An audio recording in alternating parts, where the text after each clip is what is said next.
जिन लोगों ने कभी अपने आप को एक्सीडेंटल हिंदू कहा है, वे भारत के इतिहास के बारे में चर्चा करेंगे तो ये हास्यास्पद ही होगा।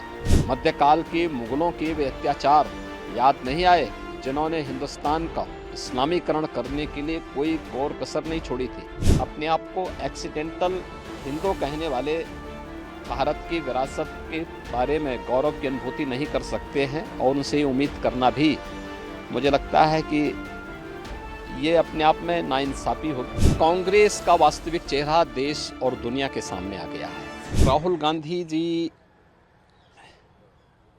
हमेशा अपने वक्तव्यों के माध्यम से चर्चा में बने रहने के आदी हैं। जिन्हें भारत के इतिहास और भूगोल की जानकारी नहीं है, वे इस प्रकार की अनर्गल टिप्पणियां करेंगे ही। खासतौर पर जब मैं राहुल गांधी की बात करता हूं तो मुझे याद आता है कि जिन लोगों ने कभी अपने आप को एक्सीडेंटल हिंदू कहा है, वे भारत के इतिहास के बारे में चर्चा करेंगे तो ये हास्यास्पद ही होगा। भारत की एक समृद्ध परंपरा रही है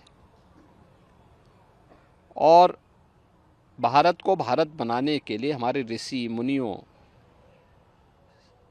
राजा महाराजाओं, जनता जनार्दन और समाज के प्रत्येक तबके का अपने अपने क्षेत्र में सबका योगदान रहा है। मुझे आश्चर्य इस बात का होता है कि राहुल जी बोलते समय क्यों उन राजाओं के योगदान को भूल गए जिन लोगों ने भारत को भारत बनाने में योगदान दिया है। चंद्रगुप्त मौर्य हैं, अशोक महान हैं, महाराज मिहिर भोज हैं। यही परंपरा आगे बढ़ती है। पृथ्वीराज चौहान हैं, महाराणा प्रताप हैं, इससे पहले महाराज सुहेलदेव हैं, छत्रपति शिवाजी महाराज हैं। देश की आज़ादी की लड़ाई में 1857 के प्रथम स्वातंत्र समर के दौरान झांसी की रानी लक्ष्मीबाई या उन तमाम लोगों के, राजा महाराजाओं के, महारानियों के योगदान को कौन विस्मृत कर सकता है। आज भी भारत की गाथा में, भारत की परंपरा में बड़े सम्मान और श्रद्धा के साथ लोग उन्हें स्मरण करते हैं, उन्हें सम्मान देते हैं। लेकिन राहुल जी को कभी मध्यकाल के मुगलों के वे अत्याचार याद नहीं आए जिन्होंने हिंदुस्तान का इस्लामीकरण करने के लिए कोई कोर कसर नहीं छोड़ी थी। जिन लोगों ने अत्याचार और बर्बरता की सभी सीमाओं को लांघ डाला था। आखिर राहुल गांधी को इसके बारे में भी थोड़ी चर्चा करनी चाहिए। ये भी बताना चाहिए कि आखिर अयोध्या में राम मंदिर तोड़ने का दोषी कौन है, कौन दोषी था। काशी में काशी विश्वनाथ मंदिर हो या फिर मथुरा में श्री कृष्ण जन्मभूमि, इनको तोड़ने का दोषी कौन था। देश के अंदर व्यापक पैमाने पे मध्यकाल में देश की सनातन संस्कृति और सभ्यता के खिलाफ तलवार के बल पर नरसंहार करने वाले कौन लोग थे। नालंदा और तक्षशिला जैसे विश्वविद्यालयों को किन्होंने नष्ट किया था, कौन लोग थे वह, उनकी भी तो थोड़ा चर्चा कर लेते। लेकिन दुर्भाग्य है, अपने आप को एक्सीडेंटल हिंदू कहने वाले भारत की विरासत के बारे में गौरव की अनुभूति नहीं कर सकते हैं और उनसे उम्मीद करना भी मुझे लगता है कि ये अपने आप में नाइंसाफ़ी होगी। और मुझे लगता है कि स्वयं में एक जो है अनावश्यक रूप से हम लोग माथापच्ची करें अगर राहुल गांधी जैसे लोगों से उम्मीद की जाए तो। कांग्रेस का वास्तविक चेहरा देश और दुनिया के सामने आ गया है।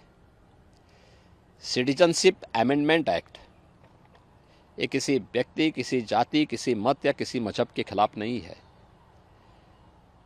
यह तो भारत का मानवता को एक संदेश है।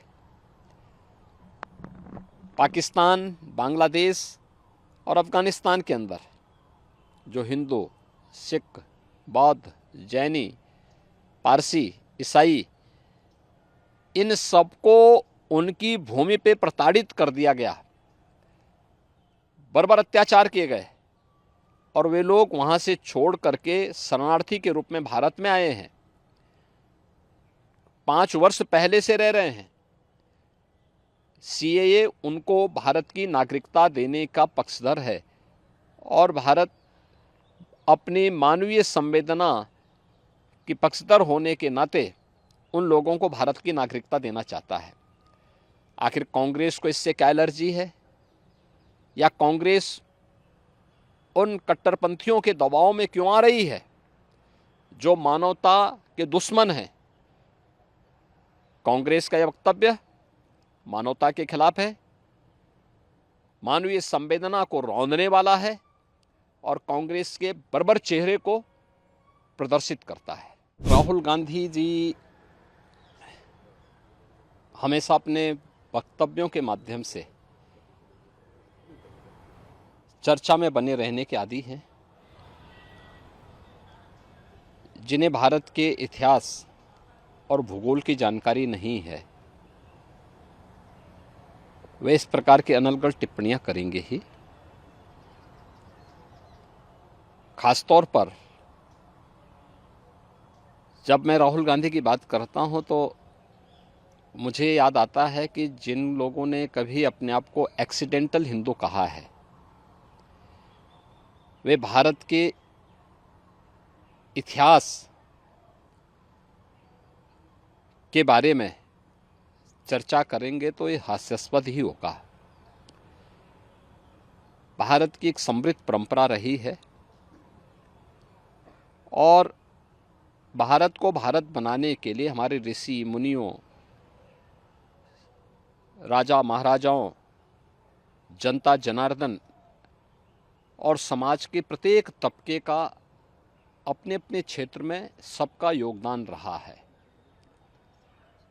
मुझे आश्चर्य इस बात का होता है कि राहुल जी बोलते समय क्यों उन राजाओं के योगदान को भूल गए